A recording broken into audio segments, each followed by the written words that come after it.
नमस्कार, मैं कमलेश कबीर आपका एक बार फिर स्वागत करता हूं इस नए एपिसोड में। आज के इस एपिसोड में हम बात करेंगे इन्फोर्समेंट डायरेक्टरेट ईडी की। अगर कोई ये सवाल पूछे कि क्या ईडी सरकार का पपेट है, तो इसका जवाब मेरी राय में यही होगा कि हां, बिल्कुल ईडी जो है वो सरकार के कहने पर ही काम करती है। और ऐसा नहीं है क्योंकि इस वक्त विपक्ष जो है वो भारतीय जनता पार्टी के ऊपर आरोप लगाते हैं, लेकिन जब से इन एजेंसियों की शुरुआत हुई है, ईडी, सीबीआई, कोई भी एजेंसी, हमेशा से वो सरकार के इशारे पर ही काम करती आई है। और एक तरीके से हम कहें कि कोई भी व्यक्ति अगर वो राजनेता बन जाता है तो उसके बाद उसको एक लाइसेंस मिल जाता है कि वो कुछ भी कर सकता है। ऐसा क्यों लगता है? ऐसा इसलिए लगता है क्योंकि वो पावरफुल है, उसके पास पैसा आना शुरू हो जाता है, उसका रुतबा हो जाता है और कहीं ना कहीं न्यायपालिका उसके सामने बेबस नजर आती है। इस देश के इतिहास में अगर आप देखोगे तो सिर्फ लालू प्रसाद यादव एक नहीं 6 अलग अलग मामलों में सजा याफ्ता है। हजारों करोड़ के घोटाले में सजा हो गई, लेकिन उस सजा के मायने क्या है? क्योंकि लालू प्रसाद यादव मेडिकल बेस के ऊपर जमानत पे हैं। जब भी कोर्ट में उनकी सुनवाई होती है किसी अगले मामले को लेकर, तब वो व्हीलचेयर पे आते हैं। उनकी तबीयत जो है वो अचानक से बिगड़ जाती है, लेकिन जैसे ही वो कोर्ट से बाहर निकलते हैं उसके बाद वो जलसा करते हुए नजर आते हैं या फिर पॉलिटिकल स्पीच देते हुए नजर आते हैं। तो ऐसा नहीं, अनेकों बार जो है वो इसको देखने को मिला है। लेकिन नया मामला, कल आपने देखा एक बड़ी खबर जो पंजाब से थी, Ashok Mittal, lovely professional university के चांसलर, उनके 10 ठिकानों पर, चाहे वो गुरुग्राम हो या उनके भाइयों के हो, जलंधर कैंट का इलाका हो, 10 अलग अलग जगह पर लगभग 24 घंटे तक रेड चली। बुधवार को जो रेड शुरू हुई थी वो बृहस्पतिवार यानी कि अगले दिन वीरवार तक जो है वो सुबह तक चली। अब उसको लेकर आम आदमी पार्टी बीजेपी के ऊपर जो है वो आरोप लगा रही है और बीजेपी जो है वो आम आदमी पार्टी। तो ये आपको समझ में आता है क्योंकि ये राजनीतिक आरोप होते हैं। लेकिन आज की खबर ये है कि उन अशोक मित्तल के अलावा आज जो रेड चल रही है वो चल रही है संजीव अरोड़ा के घर। और संजीव अरोड़ा वो भी आम आदमी पार्टी के एक तरीके से पंजाब इकाई के बड़े नेता। तो अब इसको लेकर मामला जो है वो बहुत ज्यादा गरमाया हुआ है। तो इस संदर्भ को अगर हम समझते हैं तो ये सीधा मामला राघव चड्ढा से जुड़ा हुआ है। आप इसको नजरअंदाज नहीं कर सकते और एक तरीके से ये कह सकते हैं कि भारतीय जनता पार्टी की 2027 की तैयारियां शुरू हो चुकी है। पंजाब में भारतीय जनता पार्टी अकाली दल के साथ में, शिरोमणि अकाली दल, उनके साथ गठबंधन में चुनाव लड़ी और कभी भी पार्टी ने जो है वो अपने आप को मजबूत किया ही नहीं। ये पंजाब इकाई की सच्चाई है। ऐसे में ना जो है वो कोई लीडरशिप जो है वो डेवलप हो पाई। तो भारतीय जनता पार्टी की नजर बनी दूसरी पार्टियों के बड़े नेताओं पर। तो भारतीय जनता पार्टी उधार की राजनीति करना शुरू किया। अब इसमें जो है वो हम ये जरूर कहना चाहेंगे, शिरोमणि अकाली दल कमजोर हुआ लेकिन भारतीय जनता पार्टी मजबूत हुई।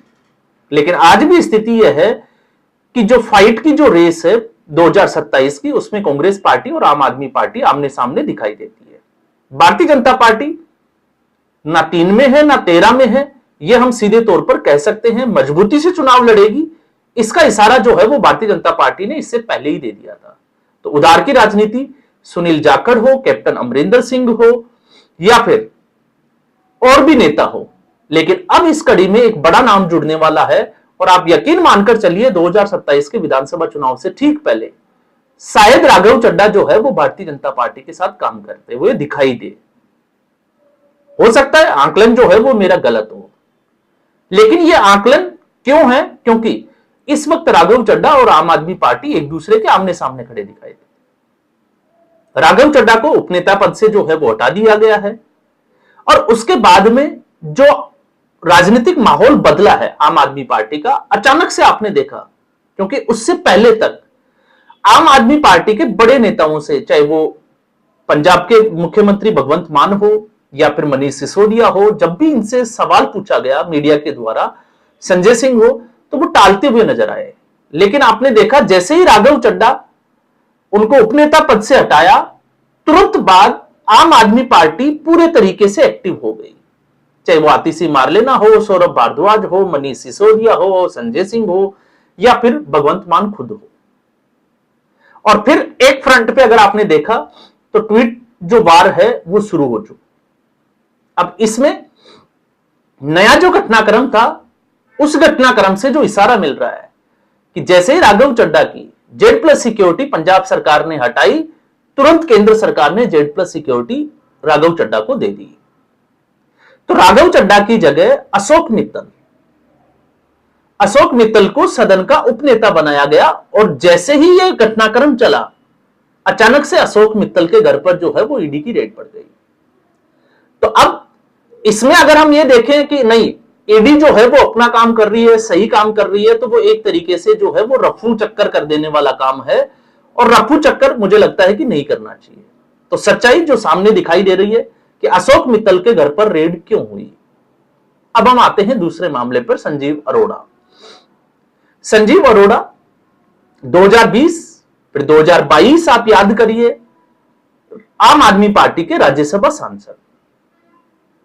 लेकिन संजीव अरोड़ा की जो रेड का मामला है, उसमें आप जो है वो सीधे तौर पर भारतीय जनता पार्टी और ईडी के ऊपर आरोप नहीं लगा सकते। क्यों नहीं लगा सकते? इसके पीछे की जो सच्चाई है, आम आदमी पार्टी भले ही जो है वो कितना ही अपने आप को सर्टिफिकेट दे कि वो कट्टर ईमानदारी की राजनीति करती है, लेकिन कहीं ना कहीं आम आदमी पार्टी के बड़े नेताओं ने 2015 से जो सिलसिला शुरू हुआ था, 2015 में स्पेशली इसलिए कहता हूं क्योंकि उस वक्त आम आदमी पार्टी नहीं थी। और एक ऐतिहासिक भूल कांग्रेस पार्टी ने जो की, आम आदमी पार्टी को समर्थन देकर कि कहीं भारतीय जनता पार्टी सरकार नहीं बना ले, उसका नुकसान आज तक कांग्रेस पार्टी उठाती आई है और उससे बाहर नहीं निकल पाई है। और आपको पता होगा, कल परसों खुद अजय माकन ने प्रेस कॉन्फ्रेंस में इस बात को स्वीकार किया कि आम आदमी पार्टी को 2014 में दिया गया सपोर्ट जो है वो आज तक उनके ऊपर भारी पड़ता हुआ दिखाई दे रहा है। तो आम आदमी पार्टी कांग्रेस पार्टी को खाते जा रही है। लेकिन जिस कट्टर ईमानदारी का जो मॉडल था, जब पहली बार एक्सपोज हुआ विकास तोमर, फिर संदीप कुमार, 2015 में विकास तोमर फर्जी डिग्री के मामले में और कानून मंत्री थे, 2016 संदीप कुमार महिला एवं बाल कल्याण विकास मंत्री। दो महिलाओं के साथ कथित तौर पे आप देख सकते हैं सेक्स सीडी जो है वो एक स्कैंडल हुआ था। उसके बाद प्रकाश जारवाल, मनीष सिसोदिया, सत्येंद्र जैन, खुद जो है वो अरविंद केजरीवाल जेल गए, संजय सिंह, और ये लिस्ट जो है वो बढ़ती चली गई। लेकिन आम आदमी पार्टी को पंजाब में खड़ा करने के पीछे राघव चड्ढा को कोई नजरअंदाज नहीं कर सकता, क्योंकि जिस तरीके से कॉर्पोरेट घरानों से राघव चड्ढा के जो लिंक है उसका इस्तेमाल किया पार्टी के लिए फंड जुटाने के लिए। इसलिए राघव चड्ढा, आपने देखा होगा उस वक्त बड़े एक्टिव थे और लग रहा था कि राघव चड्ढा पंजाब के मुख्यमंत्री बन जाएंगे। और खबर यह भी उड़ी थी उस वक्त कि शायद अरविंद केजरीवाल के वो दामाद बनने वाले हैं। लेकिन चूंकि पंजाब की जो राजनीति है, पगड़ी वाले सिख जो है वो ही मुख्यमंत्री बन सकता है, इसको देखते हुए कि कहीं जो है वो खिलाफ नहीं हो जाए, अरविंद केजरीवाल को यू टर्न लेना पड़ा। और आज की स्थिति में आप समझ सकते हैं, क्योंकि उसके बाद जैसे ही अरविंद केजरीवाल के ईडी के संबंध आना शुरू हुए, राघव चड्ढा की जो जुबानी जंग, जिसको हम कहें कि जुबान जो थी वो बंद होती चली गई। तो स्वाति मालीवाल और राघव चड्ढा दोनों। अब जब हम संजीव अरोड़ा का नाम लेते हैं तो संजीव अरोड़ा इसलिए इंपॉर्टेंट हो जाते हैं क्योंकि अशोक मित्तल का मामला सीधे तौर पर राघव चड्ढा से जुड़ा हुआ दिखाई देता है। इसमें कतई जो है वो कहने में कोई बुराई नहीं है। लेकिन संजीव अरोड़ा 7 अक्टूबर 2024, इससे पहले ही जो है वो रेड पड़ चुकी थी, जब वो आम आदमी पार्टी के उस वक्त सांसद थे।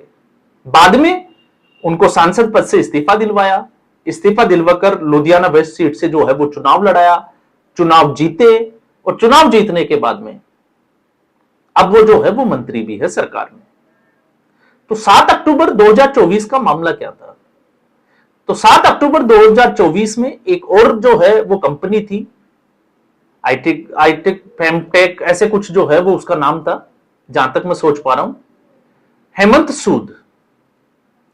और पंजाब सरकार ने एक जमीन जो है वो इंडस्ट्री के लिए सरकारी जमीन अलॉट की थी, लेकिन उसके ऊपर हैम्पटन जो जिसको हम कहें कंपनी है हैम्पटन होम, उसके साथ, क्योंकि उसमें हेमंत सूद और संजीव अरोड़ा दोनों जो है वो पार्टनर थे, और उस जगह पर जो इंडस्ट्री के लिए दी गई थी उसके ऊपर एक हाउसीय या हम कहें कि आवासीय कॉलोनी बसा दी गई। उसको लेकर पहले ही जो है वो रेड पड़ चुकी थी, और ये रेड उसी कड़ी में उसका दूसरा पार्ट जो है वो आप कह सकते हैं, जो आज इस वक्त जब हम वीडियो बना रहे हैं तब वो चल रही है। इसलिए अशोक मित्तल और संजीव अरोड़ा दोनों का मामला जो है वो अलग है, लेकिन अशोक मित्तल के मामले में क्योंकि इलेक्ट्रॉनिक जो है वो बहुत सारे दस्तावेज ईडी अपने साथ लेकर गई है अलग अलग जगहों से, लेकिन वहां पर आपको सीधे तौर पर 2027 की जो चुनावी तैयारियां थी वो आपको दिखाई देगी। इसलिए मैंने कहा कि अब राघव चड्ढा 2027 के लिए हो सकता है और पूरी संभावना है कि भारतीय जनता पार्टी के लिए पंजाब में बैटिंग करते हुए नजर आए। तो अब आपको परिणीति चोपड़ा उस एंगल से भी देख सकते हो, चाहे प्रियंका चोपड़ा के एंगल से भी देख सकते हो। और भले ही आम आदमी पार्टी किसी भी तरीके के आरोप लगाए, लेकिन सच्चाई यह है कि संजीव अरोड़ा का जो मामला है वो राघव चड्ढा से जुड़ा हुआ और 2027 की चुनावी जो तैयारियां हैं उससे जुड़ा हुआ तो बिल्कुल नहीं है।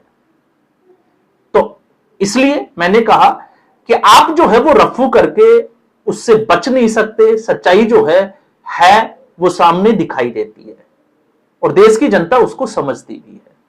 तो आज के एपिसोड में बस इतना ही।